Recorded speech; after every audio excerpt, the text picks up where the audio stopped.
오늘 내용은 이 룻과 보아스가 이 결혼을 하는 그런 내용입니다. 드디어 이제 지난 시간에 룻이 보아스의 발밑에 누워서 청혼을 했었죠. 그래서 청혼을 받아들이고 그 이제 딘딜을 해결하고 난 다음에 결혼하는데, 오늘 본문에 보면 뭐 기업 물을 자, 무르다 이런 얘기가 나오는데, 물을 자라는 것은 요즘 말로 말하면 친척 중에 제일 가까워서 이 룻이 청산 과부인데 룻에게 장가 올 수 있는 우선순위가 있냐 없냐, 그리고 물은다는 것은 룻에게 장가 와서 그 집안을 이어준다는 그런 뜻으로 보고 말씀을 보면 되겠습니다. 아시겠죠? 우리 4장 1절부터 15절까지의 말씀을 제가 읽겠습니다. 보아스가 성문으로 올라가서 거기 앉아있더니 마침 보아스가 말하던 기업 물을 자가 지나가는지라. 보아스가 그에게 이르되 아무개여 이리로 와서 앉으라 하니 그가 와서 앉으매, 보아스가 그 성읍 장로 10명을 청하여 이르되 당신들은 여기 앉으라 하니 그들이 앉으매, 보아스가 그 기업 물을 자에게 이르되 모압 지방에서 돌아온 나오미가 우리 형제 엘리멜렉의 소유지를 팔려함으로 내가 여기 앉은 이들과 내 백성의 장로들 앞에서 그것을 사라고 네게 말하여 알게 하려 하였노라. 만일 네가 물으려면 물으려니와 만일 네가 물으지 아니하려거든 내게 구하여 알게 하라. 네 다음은 나요 그 외에는 물을 자가 없느니라 하니 그가 이르되 내가 물으리라 하는지라. 보아스가 이르되 네가 나오미의 손에서 그 밭을 사는 날에 곧 죽은 자의 아내 모압 여인 룻에게서 사서 그 죽은 자의 기업을 그의 이름으로 세워야 할지니라 하니, 그 기업 물을 자가 이르되 나는 내 기업에 손해가 있을까 하여 나를 위하여 물으지 못하노니 내가 물을 것을 네가 물으라. 나는 물으지 못하겠노라 하는지라. 옛적 이스라엘 중에는 모든 것을 물으거나 교환하는 일을 확정하기 위하여 사람이 그의 신을 벗어 그의 이웃에게 주더니 이것이 이스라엘 중에 증명하는 전례가 된지라. 이에 그 기업 물을 자가 보아스에게 이르되 네가 너를 위하여 사라 하고 그의 신을 벗는지라. 보아스가 장로들과 그의 백성에게 이르되 내가 엘리멜렉과 기련과 말론에게 있던 모든 것을 나오미의 손에서 산 일에 너희가 오늘 증인이 되었고, 또 말론의 아내 모압 여인 룻을 사서 나의 아내로 맞이하고 그 죽은 자의 기업을 그의 이름으로 세워 그의 이름이 그의 형제 중과 그곳 성문에서 끊어지지 아니하게 하매 너희가 오늘 증인이 되었느니라 하니, 성문에 있는 모든 백성과 장로들이 이르되 우리가 증인이 되나니 여호와께서 네 집에 들어가는 여인으로 이스라엘의 집을 세운 라헬과 레아 두 사람과 같게 하시고 네가 에브라스에서 유력하고 베들레헴에서 유명하게 하시기를 원하며, 여호와께서 이 젊은 여자로 말미암아 네게 상속자를 주사 네 집이 다말이 유다에게 낳아준 베레스의 집과 같게 하시기를 원하노라 하니라. 이에 보아스가 룻을 맞이하여 아내로 삼고 그에게 들어갔더니 여호와께서 그에게 임신하게 하심으로 그가 아들을 낳은지라. 여인들이 나오미에게 이르되 찬송할지로다. 여호와께서 오늘 네게 기업 물을 자가 없게 하지 아니하셨도다. 이 아이의 이름이 이스라엘 중에 유명하게 되기를 원하노라.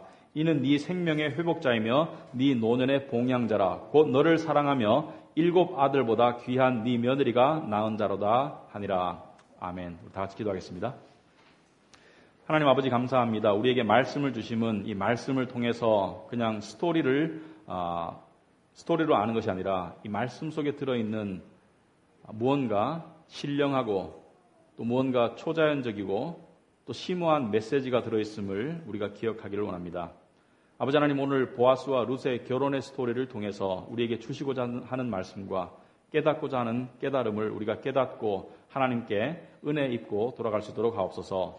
아버지 하나님께서 우리에게 들을 귀와 깨달을 수 있는 마음을 주시옵시고, 그리고 우리가 이것을 깨닫고 들음으로 말미암아 하나님을 더욱더 가까이 하고 하나님을 더욱더 신뢰하고 하나님을 더욱더 믿을 수 있는 그런 신앙생활을 할 수 있도록 주님 도와주시옵소서. 예수님 이름으로 기도합나이다. 아멘.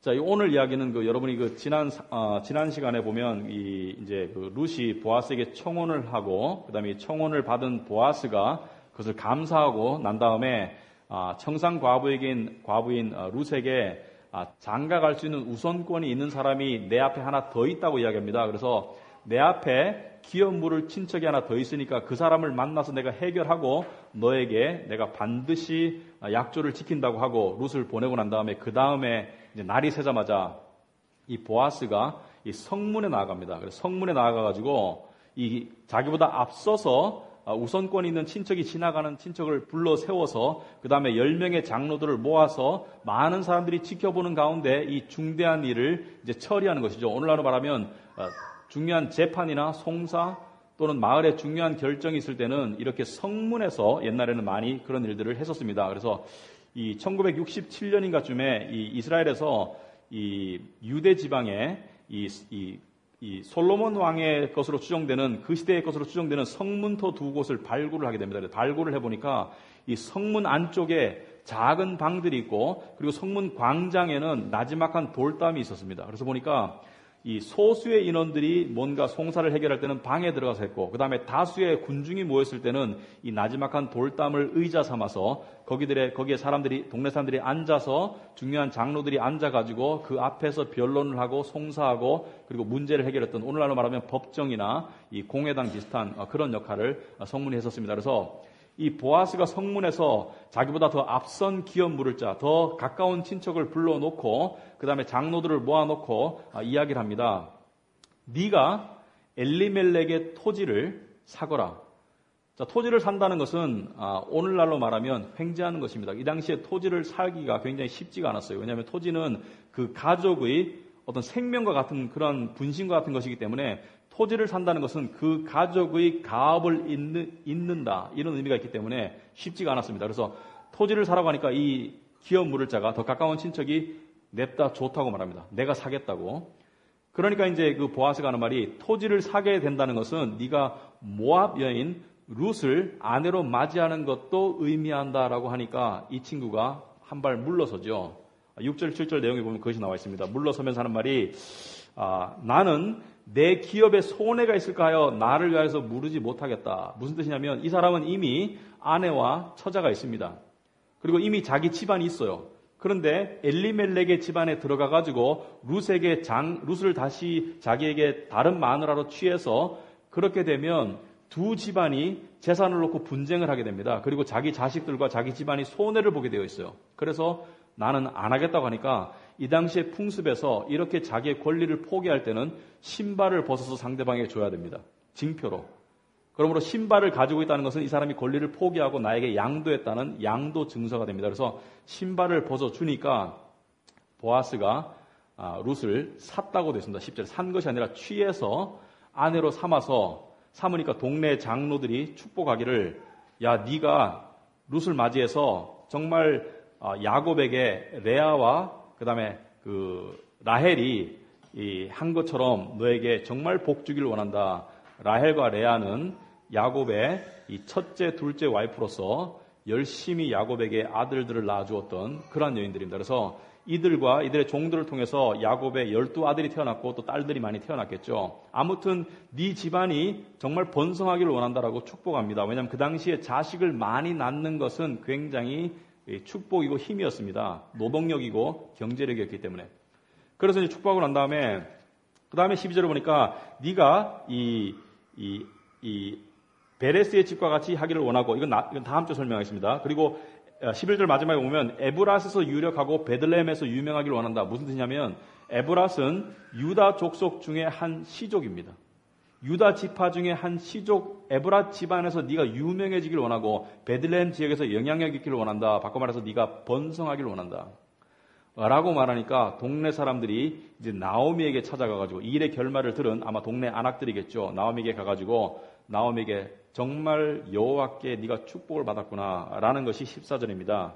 여인들이 나오미에게 이르되 찬송할지로다 여호와께서 오늘 내게 기업 물을 자가 없게 하지 아니하셨도다. 그래서 이 손주의 이름을 손주가 이스라엘 중에 유명해지기를 원한다. 그리고 이는 네 생명의 회복자이고 네 노년의 봉양자라. 맞고 말해서 나오미는 이때까지는 절망적이었어요. 나이 많은 과부에다가 남편 죽고 아들들 다 죽었던 별 볼 일 없는 희망이 없는 과부였는데 이제 아들이 생겼습니다. 보아스가 사위가 아니라 집안을 이을 아들이 생기고 며느리 룻이 있고 그 다음에 손주까지 태어났으니까 이제 옛날로 말하면 보험이 다 들어진 것이죠. 옛날에 노인들에게 이 국민연금이 없었어요. 그 당시에 국민연금은 자녀들입니다. 자녀들이 봉양을 해줘야지 노년을 편하게 살 수 있고 그리고 손주들은 이 할머니 할아버지의 이 뭐랄까 기쁨이죠. 여러분들이 그 결혼해가지고 자식을 낳아보면 여러분들은 뒷전이 됩니다. 왜냐하면 할머니, 할아버지들이 이제 손주들을 더 이뻐하기 때문에. 그래서 엄마, 아빠가 이 귀여워하고 이 좋아하는 것보다 어떤 데 보면 할머니, 할아버지들이 더 좋아하실 때가 있어요.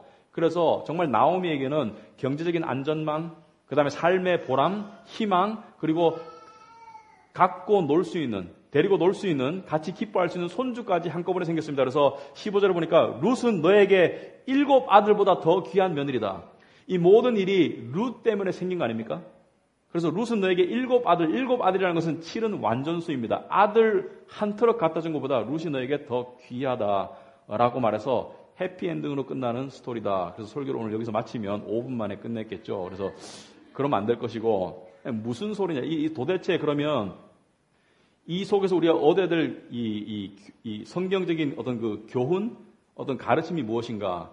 여러분 첫째로 말하면 이 시집 잘 가면 팔자를 고친다. 이런 교훈이 있습니다. 이 내용 속에. 옛날에 1990년에 끝까지 들어보셔야 돼요. 오해하지 마시고. 1990년에 나온 영화 중에 이 프리티 워먼이라는 영화 아시죠? 리차드 기어하고 그다음에 줄리아 로버츠 나와가지고 리차드 기어는 에드워드고 남자, 줄리아 로버츠는 거기서 비비안. 근데 리차드 기어는 아주 성공한 비즈니스맨이고 자기 전용 제트기까지 있어요. 근데 비비안은 이 가난하고 몸 팔아 사는 이 콜걸이었습니다. 고급 창녀. 그래서 이 에드워드가 이 비비안을 하루에 3,000불씩 주기라고 사요. 근데 사서 지내다 보니까 사랑에 빠지죠, 그죠? 그래서 마지막 장면이 어떻게 끝납니까? 마지막 장면이 흰색 리무진을 타고 에드워드가 비비안이 있는 집으로 달려가죠. 가가지고 밖에 있는 소방 계단을 막 매달려 올라가가지고 청혼을 하고 키스하고 결혼해서 행복하게 잘 살았더라. 이게 영화의 내용입니다. 그래서 비슷한 맥락이죠. 오늘 보아스와 결혼한 룻. 근데 구약의 이야기들, 특별히 성경을 우리가 어떻게 해야지 올바르게 이해할 수 있는가? 그래서 성경을 올바르게 이해할 수 있는 원리가 있습니다. 성경을 올바르게 이해할 수 있는 여러 가지 원리가 있는데 그 중에 하나 예수님께서 가르치신 아주 중요한 원리가 있습니다. 그것이 요한복음 5장 39절에 나와 있는 여러분 주보에 나와 있습니다. 이렇게 나와 있어요. 너희가 성경에서 영생을 얻는 줄 생각하고 성경을 연구하거니와 이 성경이 곧 내게 대하여 증언하는 것이니라. 굉장히 중요한 말씀입니다. 예수님이. 네가 성경에서 영생을 얻는 줄 알고 성경에서 복 받는 줄 알고 성경을 연구하는데 성경을 읽는데 이 성경을 제대로 이해하려면 이 성경이 나에 관한 이야기라는 것을 네가 알아라. 그냥 시집 잘 가면 복 받는다든지 그냥 이렇게 착하게 살면 복 받는다든지 이런 얘기가 아니라 이 성경은 나에 관한 이야기다. 바꿔 말해서 성경은 예수 그리스도를 통해서만 제대로 이해할 수 있다는 것을 이야기합니다. 예수 그리스도라는 렌즈를 껴야지 성경의 제대로 된 의미를 알 수 있다는 것을 이야기합니다. 그래서 이 오늘 이야기 속에서도 이 보아즈와 룻의 결혼은 여기서 보아즈는 예수 그리스도를 상징합니다. 여러분이 예를 들어서 이 창세기 20장에 보면 아브라함에게 하나님께서 이삭을 갖다 바치라고 모리아산에 가가지고 이삭을 갖다 바치라는 이야기가 있습니다. 그래서 이 이야기를 잘못 보면 하나님이 너무 잔인하시다. 하나님은 사랑도 이해 못하시는가? 어떻게 자식을 갖다 바치라고 하는가라고 오해하기가 쉽습니다. 그런데 이 모리아산은 예수님이 나중에 십자가에 못 박히셨던 골고다 언덕이 있는 산이에요. 그리고 이 모리아산 앞에 가는데 3일이 걸렸고 이 모리아산에서 이삭이 장작을 짊어지고 나무를 짊어지고 산을 올라갑니다. 2000년이 흐르고 난 다음에 누가 그 산을 올라갔나요? 예수님이 십자가 나무를 지고 올라가셨어요. 그래서 그 위에서 아브라함은 자기의 아들을 죽이지 않아도 되었어요. 왜? 하나님께서 양을 예비하셨기 때문에. 그러나 하나님은 당신의 아들을 죽이셔야 됐습니다. 왜? 인간의 죄를 위해서. 그것을 아브라함에게 깨닫게 하고 우리에게 깨닫게 하시기 위해서 이러한 에피소드, 그러한 상황을 보여준다. 그래서 이것을 성경적으로 말하기를 타입, TYPE, 모형 또는 형상. 그래서 구약의 모든 이야기들은 예수 그리스도의 구원과 관계되는 형상들이다. 아시겠습니까? 예를 들어서 홍해를 건너는 것은 거듭남을 시각적으로 보여주는 형상입니다. 왜냐하면 애굽 땅에서 바라보니까 옛날 이스라엘 사람들이 지나갔는데 저쪽 홍해 쪽에서 바라보면 광야 쪽에서 바라보면 새로운 생명들이 탄생되어져 나오는 것, 세례를 의미한다. 그리고 광야에서 40년 생활은 신앙생활의 여정을 의미하고 가나안 땅은 안식이 있는 땅을 의미합니다. 그래서 영적인 안식을 상징하는 것이 가나안 땅이다. 그래서 구약의 육체적인 타입, 모형들은 신약의 영적인 실체를 이야기하고 구약의 많은 사건들은 신약의 예수 그리스도와 연관이 되어 있다. 그래서 오늘 이야기의 보아스는 예수 그리스도를 상징합니다. 아시겠습니까? 예수 그리스도와 결혼한 룻과 나오미는 우리 인간을 상징합니다. 그러므로 우리 인간은 나오미나 룻처럼 절망적이고 죄 가운데 사망 가운데 희망이 없는 상태에서 성경에서 예수 그리스도를 뭐라고 표현하나요? 우리의 신랑이라고. 그죠? 계시록 보면 신랑과 신부가 결혼하는 장면이 나옵니다. 마지막 천국이 임할 때 하늘나라에서 믿는 자들과 예수 그리스도가 결혼하는 결혼식으로 천국의 잔치가 시작돼요. 그리고 예수님께서 오셨을 때 요한이 소개하기를 신랑이 왔다고 소개했습니다. 그러므로 신랑과 우리 신부, 우리는 예수와 결혼을 했습니다. 예수를 믿음으로 통해서. 그 결혼을 통해서 우리에게는 엄청난 축복이 주었습니다. 마치 비비안이 에드워드와 결혼해가지고 제트기가 자기 거 되고 자기가 타겠죠. 그 다음에 남편이 가지고 있는 모든 재산, 모든 건물들이 다 자기가 누릴 수 있는 것이 되었듯이 예수 그리스도와 결혼한 우리에게는 예수님이라는 커다란 구원 선물 보따리 안에 여러 가지 작은 귀한 선물들을 통째로 얻었다. 이것이 복음의 은혜입니다. 그래서 여러분 주보에 보시면 에베소서 13장 7절에 보면 이런 말씀이 있어요. 1장 에베소서 13장이 없죠. 에베소서는 6장까지밖에 없죠. 에베소서 1장에 3절에 보면 찬송하리로다. 하나님 우리 주 예수 그리스도의 아버지께서 그리스도 안에서 하늘에 속한 모든 신령한 복을 우리에게 주셨다고 했습니다. 우리에게 예수 그리스도가 신랑으로서 우리가 그분과 결혼함으로 말미암아 우리에게 모든 복을 주셨다. 자, 무슨 복을 말하느냐? 여러분, 예수 그리스도를 여러분의 구주로 만나면 첫째는 영생이 주어집니다. 소위 말하는 구원이죠. 이 땅에서 죽는 것이 아니라 영원한 생명이 주어진다. 그래서 원래 인간에게 이상한 것은 이 불멸성이 아니에요. 불멸성은 우리에게 이상한 것으로 받아들입니다. 왜냐하면 죽음이 당연한 것이고. 근데 원래 이상한 것은 죽음입니다. 원래 인간은 불멸해요. 근데 죽음이라는 이상한 것이 죄 때문에 들어왔을 뿐이지 원래 인간은 불멸한 존재로 만들어졌습니다. 근데 영생은 영원히 산다라고 생각하시면 곤란해요.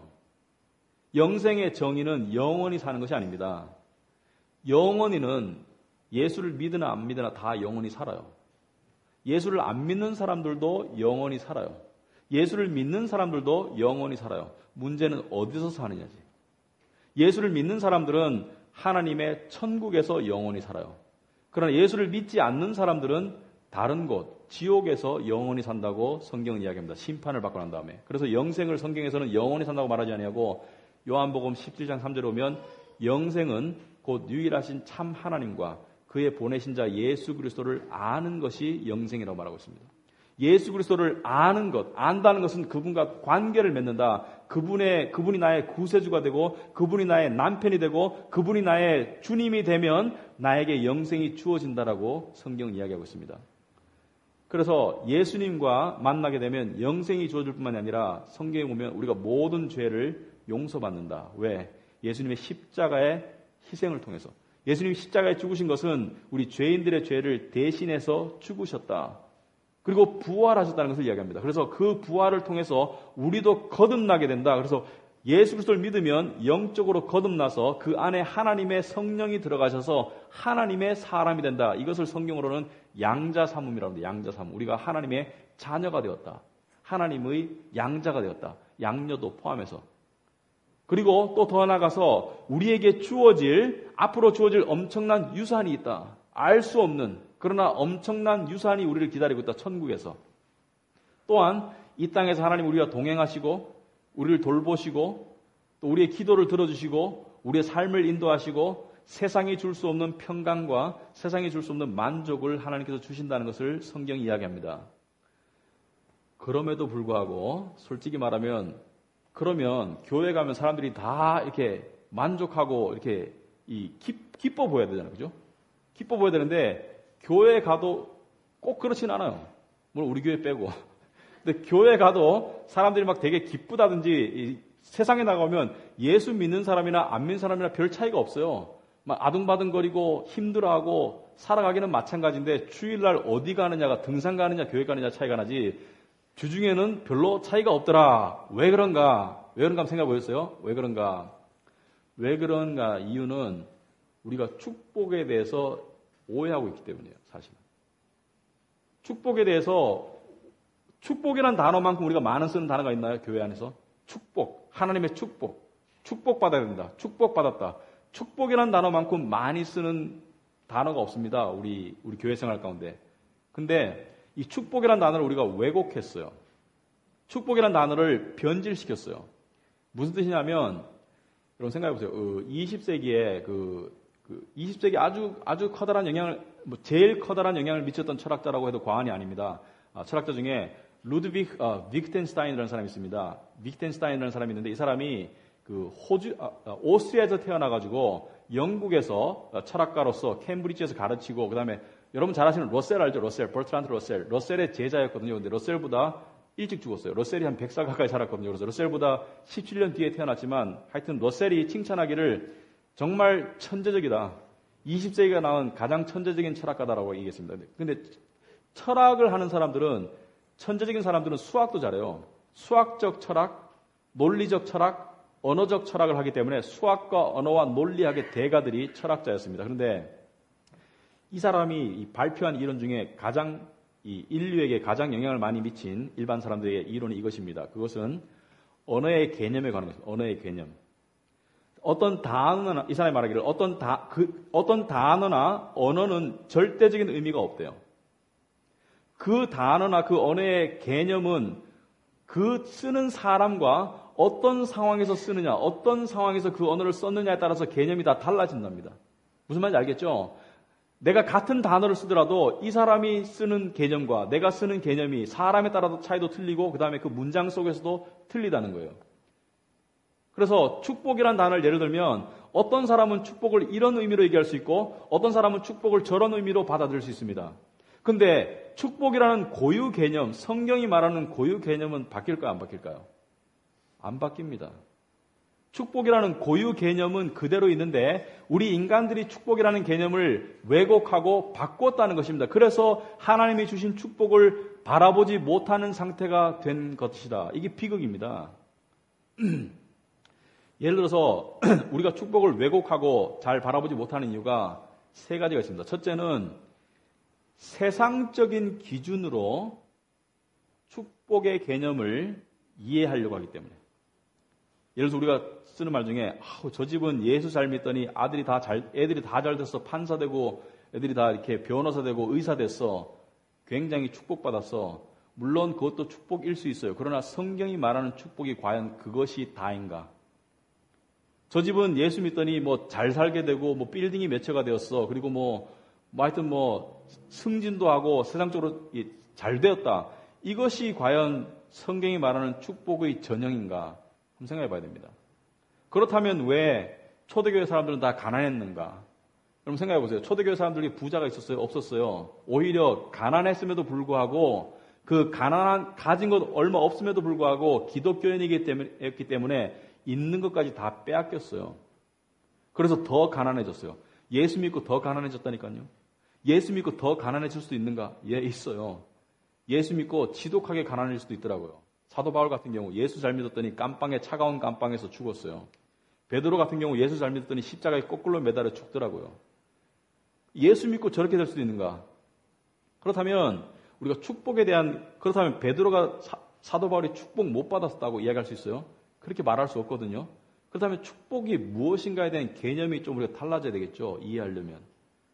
이 신약 성경에 보면 예수님께서 비유를 하신 말씀 중에 거지 나사로와 부자의 이야기가 있습니다. 이 부자가 있는데 그 앞에 나사로라는 거지가 살았는데 이 거지 나사로는 이 부자가 먹다 버린 음식을 먹으면서 이렇게 짐승처럼 살았어요. 그리고 그냥 거지가 아니라 몸에 이 고름이 나가지고 몸이 이 종기가 나가지고 고름이 난 것을 개들이 와서 핥았다고 그랬어요. 그래가지고 나중에 죽었는데 이 부자는 지옥에 갔고 거지 나사로는 천국 갔습니다. 근데 부자는 다 지옥 간다는 얘기가 아니에요. 부자도 천국 가는 사람이 있어요. 거지는 다 천국 간다는 얘기도 아닙니다. 거지도 지옥 가는 사람이 있습니다. 근데 예수 그리스도를 믿고 가는 것이 천국인데 일단 이 나사로는 거지였는데 천국을 가게 되었어요. 예수를 믿었겠죠. 이 부자는 예수를 안 믿었기 때문에 지옥을 갔습니다.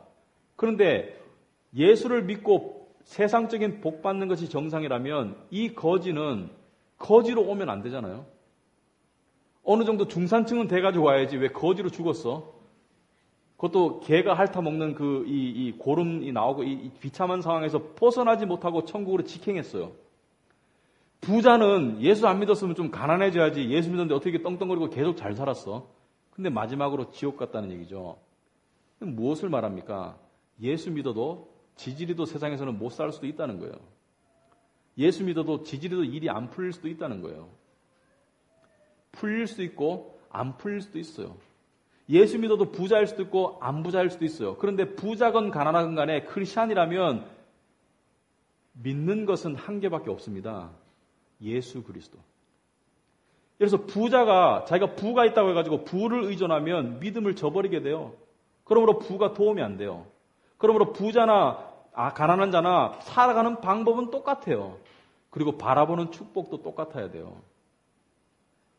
두 번째로 우리가 축복을 오해하는 이유는 구약의 시각으로 신약을 바라보기 때문입니다. 무슨 뜻이냐면 구약에 보면 요셉 봐라. 죽도록 고생했지만 나중에 국무총리가 되었잖아. 솔로몬 봐라. 지혜를 구했는데 하나님이 이뻐하셔서 엄청나게 재물을 주셨잖아. 그죠? 욥을 보세요. 처음에 좀 부자였다가 나중에 고난을 겪고 난 다음에 하나님을 그래도 믿고 떠나지 않았더니 나중에 더 부자가 되었고 애들이 다 선남선녀가 다 태어났잖아. 여러분 구약의 이야기들을 보면 마치 하나님을 잘 믿으면 세상에서 많은 복을 받는 것처럼 이야기가 되어져 있어요. 그런데 제가 뭐라 그랬습니까? 구약은 신약의 뭐라고요? 표상이라고. 모형이라고. 이 모든 축복의 개념이 신약에 와서는 영적인 개념으로 다 바뀌어요. 구약의 이스라엘은 신약의 영적인 교회가 되고 구약의 가나안 땅은 신약의 영적인 안식이 되고 그죠? 구약의 홍해를 건너는 세례는 신약의 영적인 거듭남이 되고 다 영적인 것으로 바뀌어요. 그러므로 우리가 세상적인 기준으로 구약적인 시각으로 하나님과의 관계 속에서 축복을 이해하면 하나님을 끊임없이 오해하게 됩니다. 하나님 왜 내 기도를 안 들어주시나요? 왜 나를 축복하지 아니하시나요? 하나님 나를 사랑하신다면서 왜 나의 소원을 안 들어주시나요? 라고 이야기합니다. 이게 안타까운 현실이에요. 세 번째로 우리가 하나님의 축복을 오해하는 이유는 바로 세속주의 때문입니다. 세속주의, 세큘러리즘. 여러분 세속주의가 뭔지 아세요? 세속주의는 세상의 것들만 쫓는다는 것이 아니라 세속주의는 현실 이상을 보기를 거부하는 마음이 세속주의입니다. 성경적으로 보면. 믿음적으로 보면 주어진 현실 이상의 것을 보기를 거부하는 마음이 세속주의입니다. 그러므로 하나님께서 주신 축복의 대부분은 지금은 영적인 현실이고 나중에 미래의 가시적인 현실이 될 것이에요. 예를 들어서 우리의 구원, 천국, 예수님의 오심, 그분과의 결혼, 이 모든 축복들 중에 상당 부분이 나중에 이루어질 미래의 축복입니다. 그런데 세속주의는 지금 내가 육신적으로 필요한 것을 주지 않으면 복으로 못 느끼는 것이 세속주의입니다. 우리는 그것에 많이 물들어 있어요. 왜냐하면 이 한국에서 가장 인기 있고 가장 폭발적인 신앙은 기복신앙입니다. 누가 뭐라 해도. 하나님 믿고 범사가 잘 되고 잘 먹고 잘 살자. 기복신앙입니다. 서양에서 뭐라 하냐면은 prosperity gospel이라고 합니다. prosperity gospel. 뭐냐면 번영신학. 예수 믿고 잘 먹고 잘 살고 건강하자. 조엘 오스틴. 그런 책들. 여러분 그 기독교 서점에 가보면 상당한 책들이 간증책이에요. 간증책들. 간증의 대부분의 내용이 이것입니다. 하나님을 특별하게 믿었더니 하나님이 나를 특별하게 높여주시더라. 하나님을 특별하게 믿었더니 내가 부자가 되었더라. 하나님을 특별하게 믿었더니 내가 지위가 높아졌더라. 이런 얘기들입니다. 그런 얘기들을 보면 두 가지 반응이 나옵니다. 나도 저렇게 해봐야 되겠다. 나도 하나님을 잘 믿어서 저런 복을 받아봐야 되겠다. 두 번째는 나는 했는데 안 되더라. 그러므로 하나님이 나를 별로 안 좋아하시는가 봐. 이렇게 생각이 됩니다. 하나님이 답답하시죠. 하나님 얼마나 가슴이 아프시겠어요. 왜냐하면 우리를 너무나 사랑하셔서 당신의 아들을 희생시키실 뿐만 아니라 우리에게 모든 복을 주셨다는데. 에베소 1장 3절에 뭐라 했습니까? 모든 복인데 어떤 복이에요? 모든 신령한 복을 주셨다. 영적인 복을 주셨다. 여러분, 영적인 복이 좋아요? 육적인 복이 좋아요? 영적인 복이 더 중요하겠어요? 육적인 복이 더 중요하겠어요? 영적인 복이 더 중요해요. 당연히. 여러분, 나사로가 죽어가지고 천국 가가지고 이렇게 말하겠습니까? 아이고, 여기 천국에 오긴 왔지만 여기 안 와도 되는데 세상 살 때 좀 부자로 살았으면 좋았을 걸. 이렇게 말하겠어요? 천만의 말씀이죠. 왜냐하면 영적인 영원한 복과 이 세상에서의 찰나적이고 순간적인 복은 비교할 수가 없는 것이죠.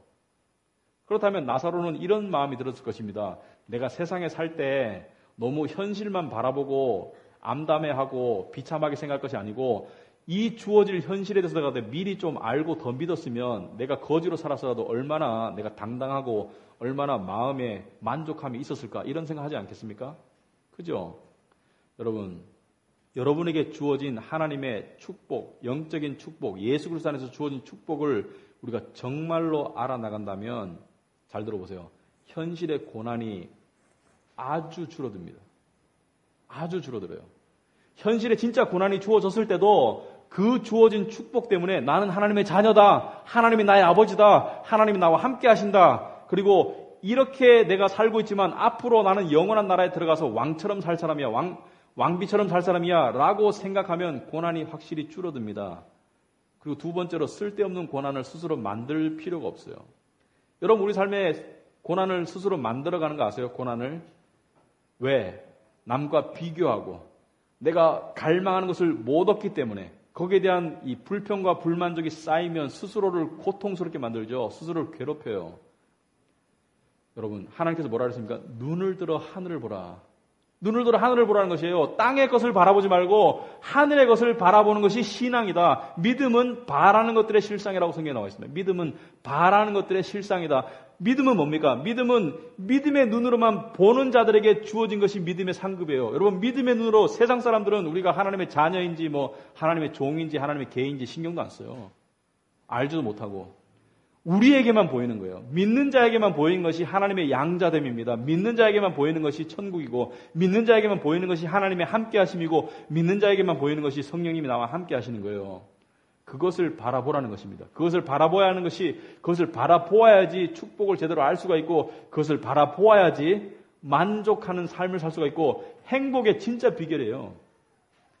여러분, 진짜 기복신앙은 이것입니다.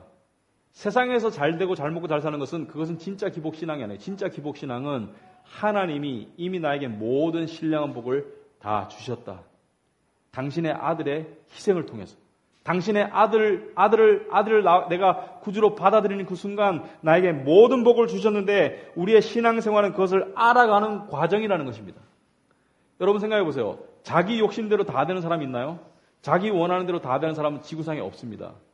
가진 사람일수록 더 안달낼 때가 있어요. 왜? 가지고 이룬 사람일수록 뭔가 쉽게 될 줄 알았는데 자기 뜻대로 안 되는 것이 한두 개 인생에 꼭 있어요. 자식이 안 되거나 부모가 안 되거나 하여튼 한두 개 안 되는 게 있어요. 건강이 안 되거나. 안 되는 게 없는 사람이 없습니다. 없는 것처럼 보일 뿐이지. 그런 사람들이 행복하겠어요? 행복하지 않아요. 내가 9개가 잘 돼도 1개가 죽도록 안 되면 그 1개 때문에 내가 괴로워요. 여러분이 괴로워하는 거 여러분 다른 사람들한테 이야기 한번 해보세요. 여러분 이렇게 말할 거예요. 왜 그것만 바라봐? 너 복 받은 것도 많아. 봐. 너 이것도 좋고 저것도 좋고 저것도 좋잖아. 근데 그게 눈에 안 보이죠. 왜? 우리는 그 한계에 꽂히기 때문에. 욕심 때문에. 한계에 꽂히기 때문에. 그렇다면 그 꽂히는 마음을 어디다 갖다 줘야 되겠습니까? 신령한 복에다가. 왜냐하면 그것은 이미 주어졌어요. 여러분이 예수 그리스도를 믿는다면 하나님의 자녀가 됐다고 하는 것, 하나님께서 여러분의 삶을 책임지신다는 것, 그리고 앞으로 영원한 천국은 이미 주어졌고 그리고 변할 수 없는 사실이죠. 그러므로 변할 수 없고 이미 주어졌고 너무나 엄청난 것을 내가 깨달아가는 것이 만족과 평강과 또 행복한 삶의 가장 큰 지름길입니다. 그러므로 직장에서 힘들 때, 가정에서 힘들 때, 일이 안 풀릴 때, 뭔가 원하는 것이 안 이루어질 때 그것만 죽도록 바라보지 마시고 눈을 들어 하늘을 바라보세요. 아, 나에게 주어진 이 신령한 복들을 바라보세요. 그래야지 정말 신앙인처럼 살아갈 수 있습니다. 우리가 하는 찬송 중에 많은 찬송들이 우리가 입으로는 부르지만 마음으로는 다 거짓말인 찬송들이 많아요. 예를 들어서 이런 찬양이 있습니다. 주님 한 분만으로 내 영혼 만족하네. 여기 그런 사람 하나도 없어요. 다른 종류의 즐거움 날 채울 수 없네? 얼마든지 채울 수 있어요. 주님 한 분만으로 내용은 기뻐 하네. 일주일에 30분 정도 가능하면 많이 가능해요. 세상이 주는 어떤 유혹도 날 흔들 수 없네. 엄청나게 흔들어요. 그죠? 이것이 나의 힘, 이것이 나의 노래, 이것이 내 소망의 이유, 주 나의 모든 것. 더 이상 거짓말로 찬양하지 마시고 진실된 마음이 되도록 여러분 신앙을 다듬어 가시기 바랍니다. 저 여러분 마찬가지로. 그러면 이게 진짜 주님 한 분만으로 내 영혼 만족하네. 가능해요. 가능해요. 예수 그리스도 안에서 만족하는 게 가능하다는 거예요. 하루아침에 그것이 폭발적으로 일어나거든 뭔가 잘못됐다고 생각하시면 정답입니다. 하루아침에는 안 일어나더라고요. 그러나 날마다 조금씩 시간이 지남에 따라 조금씩 근데 저절로 일어나는 것이 아니에요. 교회 다니고 크리스찬이라고 저절로 이런 일이 일어난다고 생각하면 착각이에요. 저절로 일어나지 않고 거꾸로 갈 수도 많아요. 이것이 일어나려면 진리를 자꾸 깨달아야 돼요. 진리를 알지니 진리가 너희를 자유케 하리라. 진리를 깨달아야 돼요. 그래서 좋은 말씀 들어야 되고 성경책 봐야 되고 진리를 깨달아야 되는데 잘 들어야 돼요. 여러분 텔레비 함부로 보시면 안 돼요. EBS CTS 같은 거 보면 추천할 만한 게 별로 없을 때가 많더라고요. 여러분이 잘 귀담아서 잘 깨달으셔야 돼요. 그래서 정말 깨달아야 되지. 어떤 경우에는 뭐 예수 믿으면 뭐 이것이 생기고 저것이 생기고 복 받으세요. 할렐루야. 아멘. 무시무시한 일이 일어날지 모릅니다. 나중에. 예수님 앞에 가가지고 주여 우리가 주의 이름으로 이것도 하고 저것도 하고 많은 일들을 하지 않았습니까? 예수님 뭐라 그래요? 불법을 행하는 자들아 나는 너를 모른다 그러세요. 모른다 그러세요. 기복신앙 속에 만들어낸 하나님은 우상이지 하나님이 아니에요. 무서운 얘기입니다. 여러분 이스라엘 사람들이 출애굽하고 난 다음에 출애굽기 20장에 보면 시내산에서 10계명을 모세가 받고 있는 동안에 그들이 무엇을 만들었습니까? 모세가 하도 안 오니까 금송아지를 만들어서 여호와의 형상이래요. 우리는 이런 형상의 여호와를 믿겠다는 것이죠. 힘세고 번쩍번쩍하고 그래서 우리를 부강하게 만들어줄 부유하게 만들어줄 여호와를 믿겠다는 것이에요. 하나님이 근데 그들이 송아지 신이라고 말한 적이 없어요. 여호와라고 했어요. 여호와라고. 하나님이라고. 근데 하나님께서 노하셔가지고 다 빻아서 가루를 만들어가지고 다 버리라고 그랬죠. 여러분 기복신앙 안에서 믿는 하나님은 하나님이 아닙니다. 우상이 우리의 욕심이 만들어낸 우상을 성경 속에 하나님의 이름을 갖다 붙인 것이 기복신앙 속의 하나님입니다. 그러므로 조심해야 돼요. 근데 우리도 사람인지라 문화의 영향을 받아요. 우리도 기복적인 영향을 받을 수밖에 없어요. 왜? 우리 마음이 그것을 원하기 때문에. 그래서 어떻게 해야 됩니까? 진리를 자꾸 이야기해줘야 되죠. 진리를. 그리고 하나님이 여러분에게 좀 실패하게 하고 안 되게 하시거든 좀 감사하게 생각하세요. 왜냐하면 힘들어요. 힘든데 그때가 내 안에 이 마음이 전환될 수 있는 기간이에요. 무슨 말인지 알겠어요? 세속주의적인 마음, 그리고 세상의 기준을 생각하는 마음, 그리고 이 현세적인 마음이 바뀔 수 있는 시간이에요. 그러므로 그 고난의 시간은 하나님이 여러분에게 주신 귀한 시간이에요. 그래서 죽도록 일이 안 풀리다든지 끝에 가면 다 풀리게 되어 있습니다. 솔직히 말하면. 하나님이 다 알아서 해주세요. 그러나 그런 기간 속에 힘든 기간 속에 여러분의 마음을 하나님께서 부수세요. 그래서 부수시고 난 다음에 여러분의 마음이 하늘을 향하도록 만들어줍니다. 여러분이 어떤 일에 되게 뒤고 나면 더 이상 쳐다보기가 싫어요. 꼴도 보기 싫어요. 기독교인은 이런 마음이 들어야 됩니다. 첫째는 세상이 지긋지긋해서 천국 가고 싶다는 마음이 들어야 돼요. 근데 좀 더 살다 보면 천국이 너무 좋을 것 같아서 가고 싶다는 마음이 들어야 돼요. 아시겠어요? 처음에는 세상이 지긋지긋해서 세상을 떠나는 마음이 생겨요. 근데 좀 더 살다 보면 천국이 좋을 것 같고 좋아서 기다리는 마음이 생겨요. 이게 신앙의 비결이에요. 그러므로 하나님께서 이 세상에서 여러분이 굉장히 재밌고 즐겁고 행복하도록 놔두질 않으세요. 왜냐하면 하나님은 질투의 하나님이거든요. 하나님은 너는 이 세상에 속한 사람이 아니고 너는 하늘나라 백성이야. 그러므로 하늘나라 백성에게 마음이 가도록 하나님께서 하시지 이 땅에 마음이 가도록 하나님이 안 하신다니까요. 그러니까 하나님께서 이 땅에서 고난을 주시는 거예요. 왜? 고난을 통해서 이 땅의 씁쓸함을 다 맛보라고. 그래서 이 땅에 대한 이 집착과 욕심의 뿌리를 다 자르라고. 그래서 우리는 잘리는 아픔만 있는 것이 아니라 천국을 바라보는 즐거움도 있어야 됩니다. 그래서 세상이 지긋지긋하고 괴로운 아픔만 있는 것이 아니라 천국을 향한 기대와 그리고 하나님을 향한 감사의 마음도 동시에 있어야 됩니다. 그래서 우리는 날마다 죽어요. 근데 진짜 살아요. 날마다 죽지만 진짜 사는 거예요. 죽어야 사는 거예요. 무슨 뜻입니까? 날마다 죽는다는 것은 세상을 향한 나의 욕심에서 죽는다는 뜻이죠. 우리 모두는 자신의 왕국을 세워나가려고 해요. 하나님을 이용해서. 성경에 보면 하나님은 예수 그리스도는 건축자들의 주춧돌, 모퉁이돌, 주춧돌인데 우리는 이분을 주춧돌로 원하지 않아요. 내가 주춧돌이 되고 이분은 도와주는 돌이 되기를 원하지. 근데 우리의 이러한 노력들, 나의 왕국을 세워가는 이러한 노력들을 성령께서 가차없이 부수세요. 고난을 통해서. 일이 안 됨을 통해서. 아파요. 실망스럽고 하나님을 향해서 분노가 생기기도 해요. 왜 이러시나요, 하나님? 나를 사랑하신다면서 왜 나를 이렇게 괴롭게 하시나요? 하나님의 목적은 우리를 괴롭게 하신 데 있는 게 아니에요. 뭐냐면 하나님은 우리를 정말 행복하게 해주고 싶어 하세요. 그런데 세상으로는 행복할 수 없다는 것을 아세요. 그래서 세상을 통해서 행복해지려는 우리의 노력들을 부수시고 당신을 찾아서 진짜 행복하기를 원하시기 때문에 우리를 괴롭게 하시는 것입니다. 그래서 하나님은 여러분을 사랑하세요. 그리고 하나님은 여러분에게 모든 것을 주셨어요. 그리고 여러분이 그 모든 것을 누리기를 원하세요. 그래서 하나님께서 여러분에게 축복의 개념을 제대로 가르쳐 주시는지 몰라요. 축복은 우리가 세상 사람들이 생각하는 그런 게 축복이 아닙니다. 우리에게 중요한 축복은 세상이 줄 수 없어요. 죽었다 깨어나도. 세상에 죽었다 깨어나도 영생을 줄 수 없어요. 세상에 돈을 다 가져도 우리 천하보다 귀한 목숨을 살려줄 수가 없어요.